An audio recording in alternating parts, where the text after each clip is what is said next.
I'm feeling really good about this week's buy low candidates. And it's not only because I've been hitting on a lot of other candidates the last several weeks, like Mike Evans, Brandon Ayuk last week, Garrett Wilson, DJ Moore a couple weeks ago, but it's also because this is the week where people are just like getting really frustrated with a lot of these players that I'm about to go through here today. So make sure to go down there, drop a like on this video, and subscribe to the channel to show your support. And let's get into the buy low candidates before week 6, starting out with our first guy here. Chris Godwin is a good guy to buy right now. Now, Chris Godwin, over the years, I have not been super fond on Chris Godwin, and it's not because I don't think the player is talented. I've always thought Chris Godwin is a really talented player, specifically a very good route runner here. But Chris Godwin this year, to start out the year, started out so hot that it kind of gave people a little bit of a misconception of who Chris Godwin was going to be, in my opinion. Because Chris Godwin started out the year, obviously he was really dominant. He had 18.3 fantasy points in a half PPR format in week 1, then 21.2 in a half PPR format in week 2. But then ever since then, 14.3, 9.9, 9.1. So it's kind of going back to the production that we've gotten for the last several years out of Chris Godwin. So now people are just kind of in this space where it's like, okay, is he a legitimate wide receiver 1? Is he a good wide receiver 2? What is Chris Godwin at this point? Well, what Chris Godwin is right now is he's still the wide receiver 6 in fantasy football as of today. So Chris Godwin is still producing really good numbers in fantasy football on the whole of the year, because specifically those first 2 games this year. Now with Chris Godwin, the reason I like him as a buy low candidate this week is because when you actually look at the targets that he is getting on a per game basis, he's really hovering around 8 to 9 targets per game.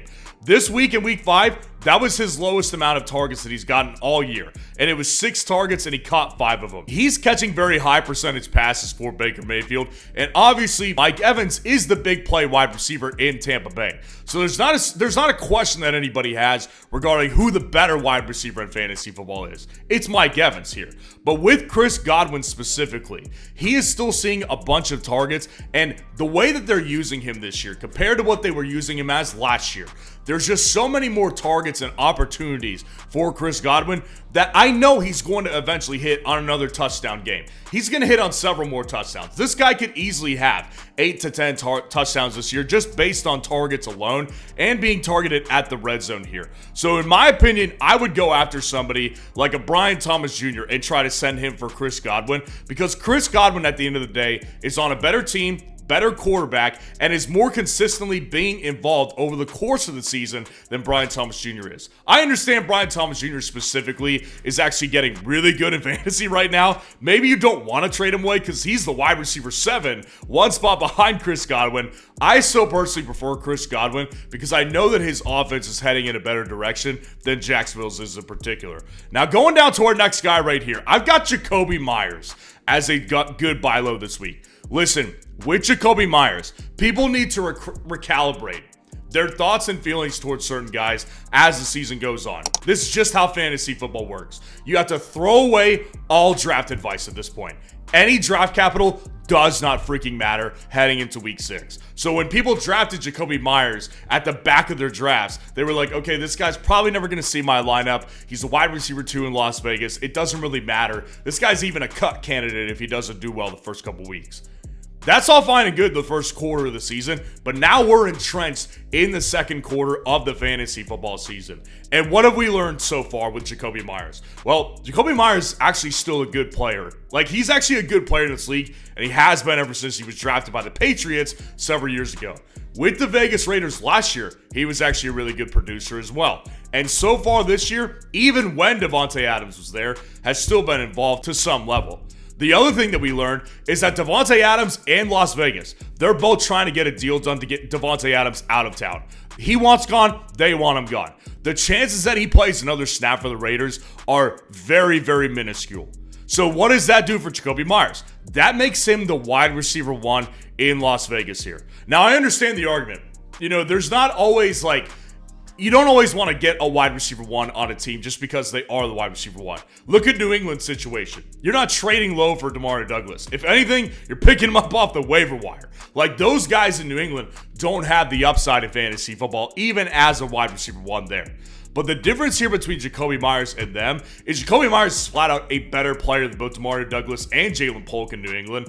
And Jacobi Meyers also has performed with Gardner Minshew and with Aiden O'Connell. So if Aiden O'Connell is the starter again in week 6, it doesn't really matter because he did it with him last year. So with Jacobi Meyers, he's going to have better weeks than what he just had versus Denver and Pat Surtain.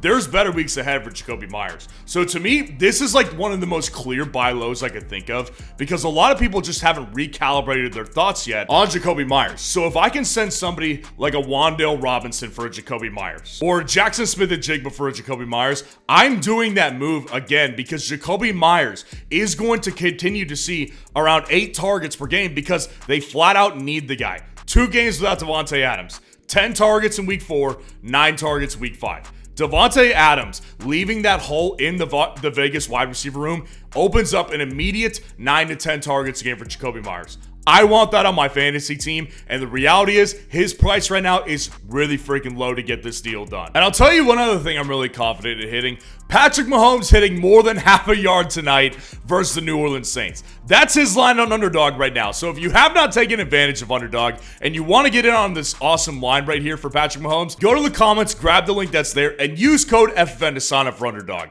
Where not only will they give you a 50% deposit match up to $1,000 of bonus cash, but you'll be able to take advantage of the free line. And today's my birthday, and it would mean a lot to me if you went ahead and did this Patrick Mahomes line using code FFN. Now going down to our next guy right here. This is one where I just feel like people are beaten down by this particular player, and it's not even necessarily his fault, and a lot of things just kind of align with Devon Achane being a buy low right now in fantasy football. So with Devon Achane, you have to just take everything into account. We have to kind of clear our conscience on this one because this one feels gross to actually trade for him if you're planning on doing this one. So let's get it all out there, right? Devon Achane has been a nothing burger since Tua went down to injury. And the irony is, I, along with many others, thought that he was going to be the one guy who was actually going to be really solid without Tua because he got a ton of targets with Skylar Thompson when he came in that Buffalo game in week 2.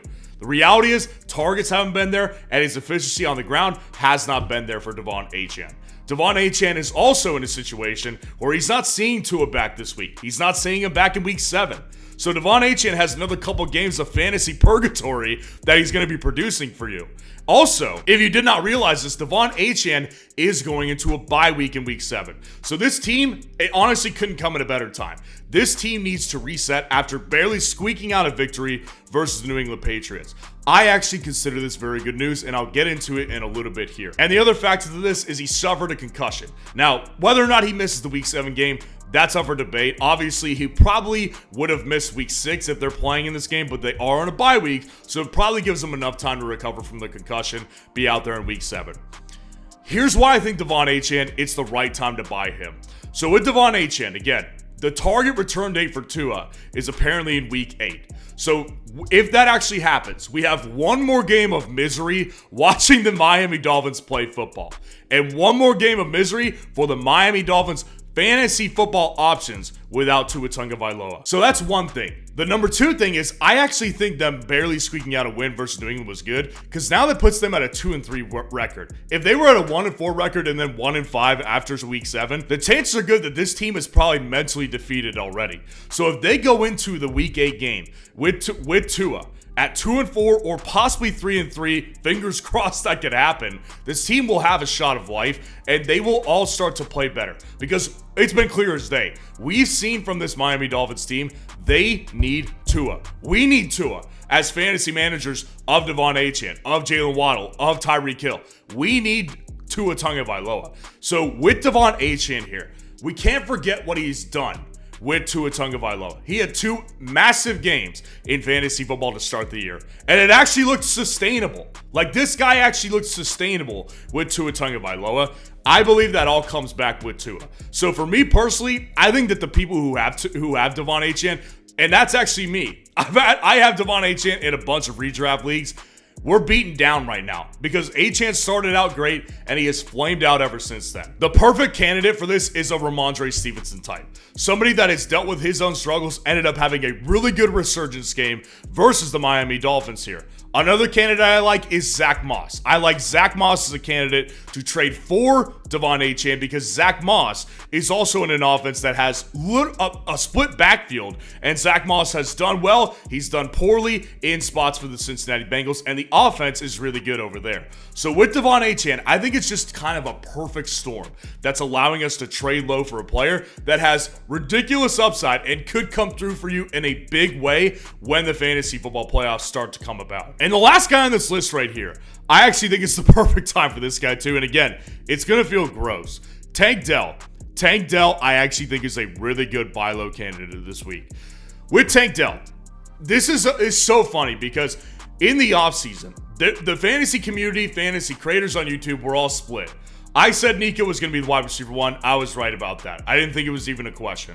A lot of people thought it was going to be Stephon Diggs. A lot of people thought it was going to be Tank Dell. At the very least, a lot of people thought Tank Dell was going to be the wide receiver 2. So what did we see when we started drafting in fantasy football? Well, what we saw was Tank Dell was being taken with Stephon Diggs in round 3, in round 4, in round 5. So Tank Dell, Stephon Diggs, and Nico Collins were all being drafted rounds 2 to 5 basically in most fantasy football drafts. Here's the reality of that situation. This was never going to go well. One of those wide receivers, at the very least, was going to underperform their draft capital. And of course, it's obviously been Tank Dell who has underperformed his draft capital. This is exactly the way you want it to go when you're trying to buy low on a player that actually is really good, but just was being drafted too high in fantasy football drafts. That's Tank Dell right now. So on top of the fact that he's finally falling to value, where I actually think it's proper to value him at this point, the last 2 weeks that Tank Dell has been on the field, he's actually been more efficient.